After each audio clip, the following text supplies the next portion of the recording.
Hi friends, आप देख रहे हैं फिल्मी खिचड़ी। मैं हूं रूना आशीष और आज मैं आपको बताने वाली हूं कि आईएनएस करंज यानी कि हमारे देश की एकदम नई नवेली पनडुब्बी, जब इसका समावेश किया गया भारतीय नौसेना में यानी इंडियन नेवी में, तो जो विधिवत कार्यक्रम चल रहे थे उसमें अचानक से ऐसा क्या हुआ जो मुझे विकी कौशल की याद आ गई।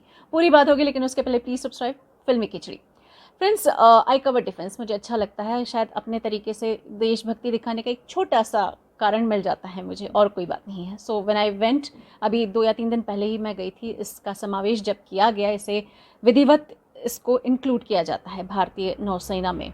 और ये पनडुब्बी जो है ये साइलेंट किलर कही जाती है, साइलेंटेस्ट किलर भी कही जाती है। और ये सबमरीन जो है ये सबसे गहरे समुद्र पानी में जाकर वहाँ पर माइंस बिछाने की भी ये काम कर सकती है। बहुत बड़े फ़ख्र की बात थी मेरे लिए भी ये कवर करना। तो वहाँ पर कुछ ऐसा हो जैसे देखकर मुझे अचानक से विकी कौशल की याद आ गई। तो पहले तो वो विजुअल्स देखिए।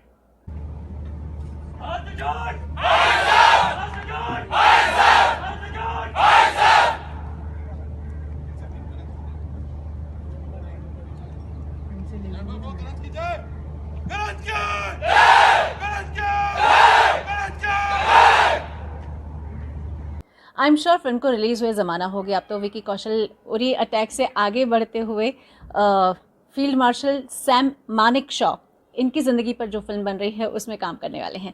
तो फ्रेंड्स, वहाँ पर ये सब देखकर मुझे सर्टनली ये लगा कि एग्जैक्टली ये आया कहाँ से था। बहुत सारे लोगों को ये लगता है कि जो जय घोष या नारा है, ये स्लोगन जो है, ये विकी कौशल लेके हैं, जबकि ऐसा नहीं है। इसके बारे में मैंने कुछ आर्मी ऑफिसर से और नेवल ऑफिसर से भी बात की। तो एक बात मेरे सामने ये आई कि उन्होंने पिछले 27 साल से ये जय घोष सुना हुआ है। मतलब ये नारा एक्चुअली 27 साल पहले से तो है। इस बात की पुष्टि मैं कर सकती हूँ उन अधिकारी के ज़रिए।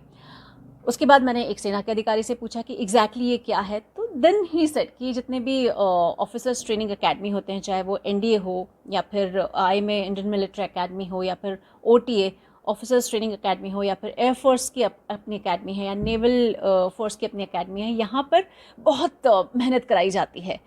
तो जब कोई भी सैनिक नया ट्रेनिंग ले रहा होता है तो वो थक जाता है। तो ऐसे में उस्ताद जी उसका दिल जीतने के लिए और उसके अंदर जोश भरने के लिए कहते हैं, हाउस द जोश।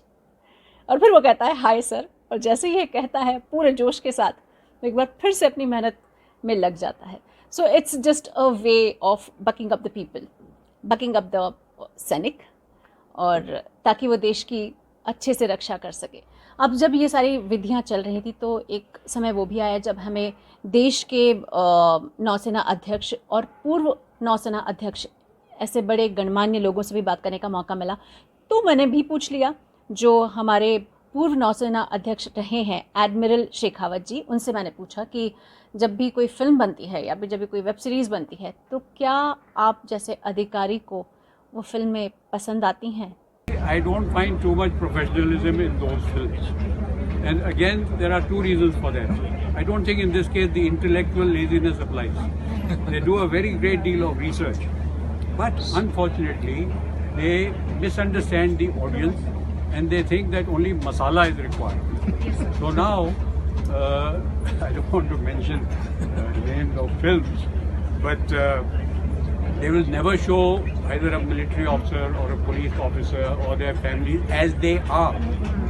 So friends, ये जो हाउस जोश ये कहानी है, ये विकी कौशल की नहीं, ये हमारे देश की इंडियन डिफेंस सर्विसेज के हर उस सैनिक की है जिसके दिल में जोश है और अपने देश के लिए कुछ भी कर गुजरने की क्षमता भी है। आपको क्या लगता है इन सैनिकों के बारे में?